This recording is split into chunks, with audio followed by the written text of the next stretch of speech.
चॅनलमध्ये तुमचं खूप खूप खूप मनापासून स्वागत। माझ्या घरी उद्यासाठी भाजीला काही भाजी शिल्लक नव्हती। मग करायचं काय? मग फ्रीज उघडला तर भेटले फ्रोझन मटर। मग उद्यासाठी भाजी आणि नाश्ता याचं टेन्शनच संपलं, कारण स्टोअर केलेले फ्रोझन मटर मला संपवायचेच होते। तर त्यासाठी इथे मी भाजीसुद्धा तयार करणार आहे आणि नाश्तासुद्धा। आपण आधी भाजीची तयारी करूया। तर त्यासाठी ते 1 वाटी मी फ्रोझन मटर घेतलेली आहे। वाटण करण्यासाठी ते मी आलं, लसूण, मिरच्या आणि कोथिंबीर घेतलेली आहे। तर तव्यामध्ये आपल्याला मिरच्या या भाजून घ्यायच्या आहेत। थोडे डाग पडेपर्यंत आपल्याला मिरच्या भाजून घ्यायच्या आहेत आणि बाकीचं सामान आपल्याला भाजायचं नाही, हे असंच आपल्याला कुटून घ्यायचं आहे। मिरच्यांवरती हलकेसे डाग पडू लागले की याला आपण काढून घ्यायचं आहे। तर तुम्ही तिखट जास्त खात असाल ना, तर तुम्ही 1-2 मिरच्या वाढवल्यात तरी चालतील। आणि त्यानंतर इथे मी फ्रोझन मटरसुद्धा भाजून घेणार आहे। तेल न टाकताच आपल्याला डाग पडेपर्यंत हे सुद्धा भाजून घ्यायचे आहेत। अशा पद्धतीने मटरचा ठेचा म्हणा किंवा मटरची भाजी म्हणा, कोणी खात नसेल ना तर ते सुद्धा अगदी आवडीने खातील। त्यामुळे अशा पद्धतीने मी नेहमीच भाजी करते। माझ्या मुलीलासुद्धा मटरची भाजी फारशी आवडत नाही, त्यामुळे अशा पद्धतीने जर ठेचा केला ना तर ती अगदी आवडीने खाते। तर इथे हलके डाग पडायला लागलेले आहेत। आता यालासुद्धा आपण काढून घेऊया। थोडे हलके थंड झाल्यानंतर चॉपरमध्ये आपण घालून याला चॉपिंग करून घेणार आहोत। तुमच्याकडे जर चॉपिंग नसेल तर तुम्ही मिक्सरमध्ये सुद्धा जाडसर वाटून घेतलं ना तरीही चालेल। चॉपर जर असेल ना तर आपली कामं ना पटकन होतात, त्यामुळे प्रत्येकाच्या घरी असं चॉपर छोटं तरी असावंच। तर तुम्ही इथे पाहू शकताय बघा, थोडं जाडसर इथे मी वाटून घेतलेलं आहे। भाजी करण्यासाठी इथे मी एक तवा ठेवलेला आहे। तव्यामध्ये आपल्याला थोडं तेल घालायचं आहे। तेल छान तापल्यानंतर मोहरी, जिरं घालायचं आहे आणि त्यानंतर इथे बारीक कट केलेला एक कांदा घालायचा आहे। कांदा जर तुमच्याकडे छोटा असेल ना तर तुम्ही 2 कांदे घेतलेत ना तरीही चालेल। या भाजीमध्ये कांदा जास्त असेल ना तर भाजीला चव खूप छान येते।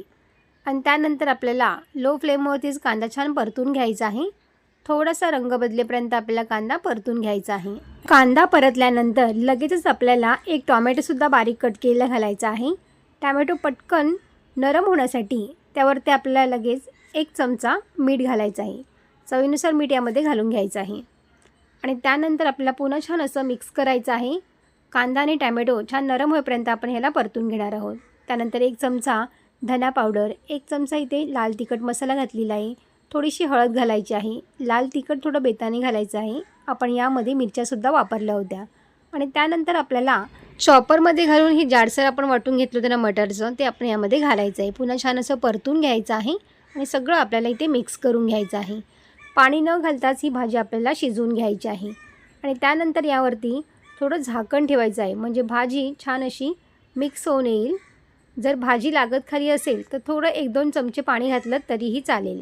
तर यावरती झाकण ठेवून आपल्याला 2 ते 3 मिनटं छान शिजवून घ्यायचं आहे। थोडा कढीपत्तासुद्धा इथे मी घातलेला आहे। सगळं मिक्स करायचं आहे। वरून कोथिंबीर घालायची आहे आणि पुन्हा छान मिक्स करायचं आहे। कोथिंबीर आणि कांदा या भाजीमध्ये जर जास्त असेल ना तर चवीला ही भाजी खूप छान लागते। तुम्ही या भाजीला मटारचा ठेचासुद्धा म्हणू शकता आणि चवीला ना एकदम भारी लागते। तर अशा पद्धतीने तुम्ही नक्की ट्राय करून बघा आणि ही भाजी टिफिनला सुद्धा तुम्ही देऊ शकता। तर अशा पद्धतीने ही भाजी एकदा तरी नक्की ट्राय करून बघा। तर आता आपण मटारपासून नाश्ता तयार करणार आहोत। तर त्यासाठी इथे मी आलं, लसूण, मिरच्या, कोथिंबीर आणि जिरं घेतलेलं आहे। 1 वाटी आपल्याला फ्रोझन मटर घ्यायचे आहेत आणि हे फ्रोझन मटर आपल्याला वाफवून घ्यायचे नाही आहेत, असेच आपल्याला कच्चेच आपल्याला हे मिक्सरमध्ये घालायचे आहेत आणि याचंसुद्धा आपल्याला वाटण तयार करून घ्यायचं आहे। तर यामध्ये मी ते मटर घातलेले आहेत। सगळं साहित्य जे आहे, कोथिंबीर, आलं, लसूण, मिरच्या आणि यामध्ये आपल्याला जिरंसुद्धा घालायचं आहे। तर सगळं साहित्य आपण तेच वापरलेलं, जे भाजीमध्ये वापरले तेच आपण इथे सुद्धा साहित्य वापरलेलं आहे। फक्त वाटताना यामध्ये मी जिरं घातलेलं आहे आणि हे जाडसरच आपल्याला वाटून घ्यायचं आहे। तर तुम्ही इथे पाहू शकता, एकदम बारीकसुद्धा मी केलेलं नाही आहे, कारण पाणी न घातल्यामुळे हे थोडंसं जाडसरच असतं, त्यामुळे खाण्यासाठी सुद्धा हे छान लागतं। आता यामध्ये आपल्याला चवीनुसार मीठ घालायचं आहे, थोडीशी हळद घालायची आहे, 1 चमचा लाल तिखट घातलेला आहे, त्यानंतर 1 चमचा ओवा, 1 चमचा यामध्ये सफेद तीळ घालायचे आहेत। नाश्त्याला आपण करताना बाइंडिंग छान यावी यासाठी ते मी 2 चमचे तांदळाचं पीठ घेतलेलं आहे। तर बाइंडिंग होत नसेल ना तर तुम्ही एखादा चम्मच जास्त वापरलात ना तरीही चालेल। छान हे मिक्स झाल्यावरती, अशा पद्धतीने हा गोळा तयार झाल्यावरती आपल्या याच्या छोटे छोटे आपण कटलेट तयार करून घेणार आहोत। बघा, अशा पद्धतीने हे कटलेट तयार करायचे आहेत। तुम्हाला हव्या त्या आकारामध्ये तुम्ही हे कटलेट तयार करून घेऊ शकता बघा. तुम्हाला गोल टिक्कीसारखं जरी करायचं असेल ना तरीसुद्धा चालेल. आपण जे कटलेट तयार करणार आहोत ना ते अगदी जाड करायचे नाही, थोडेसे पातळच करायचे आहेत. पातळ केल्यामुळे ते छान क्रिस्पी आणि कुरकुरीत तयार होतात. आणि जास्त कुरकुरीत तयार होण्यासाठी आपण याला थोडासा रवासुद्धा बारीक लावून घेणार आहे. तर इथे मी जाड रवा घेतलेला आहे. तुमच्याकडे जर बारीक रवा असेल तर तुम्ही तोही वापरला तरीही चालेल. पॅनमध्ये इथे मी थोडंसं तेल घेतलेलं आहे आणि त्यानंतर ह्या आपल्याला टिक्क्या तळून घेणार आहोत. तर या टिक्क्यांसाठी जास्त तेलाची गरजसुद्धा लागत नाही आपल्याला. शॅलो फ्राय आपण केलेत ना तरीसुद्धा या टिक्क्या मस्त एकदम क्रिस्पी आणि कुरकुरीत तयार होतात. आपण डीप फ्राय करणार नाही आहोत. तुम्हाला जर हवं असेल तर तुम्ही डीप फ्रायसुद्धा करू शकता.